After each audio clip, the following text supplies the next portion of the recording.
Hi guys, for today's video, magatiman na po sa tong manghod ate moments.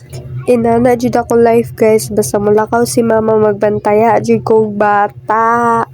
Siyempre, basta ikaw ate, magtimpla jud ka ng gatas, ikaw magligo, ikaw mag-ilis, ikaw magpakaon, mura nang gid kag ikaduhang mama ana, basta ikaw ang magulang jud, kailangan jud responsibilidad nimo nga magbantay kag manghod tabang Lord. Na-realize jud ako guys nga manghod pa manggali kapoy nagbantayan unsa na lang kag imong anak jud, responsibilidad na nimo nis kapoy jud. Basta ako talong sa eskwela. Pero sige nga nilang ko. Sige ako pagwa pa kabalo pagugwa ni res panimalayoy abas. Yes mga madi magtarong jud kag eskwela aron makahumanta kay lisod na kayong panahon.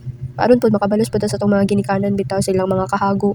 Like worth it imong pag-eskwela kay nakahuman ka kay lisod pod no kanang gasto-gasto ra sila tapos wala ra man di ka nakahuman sakit pod biya na kay grabe lang hago tapos wala ka kahuman og eskwela. Ina na bitaw.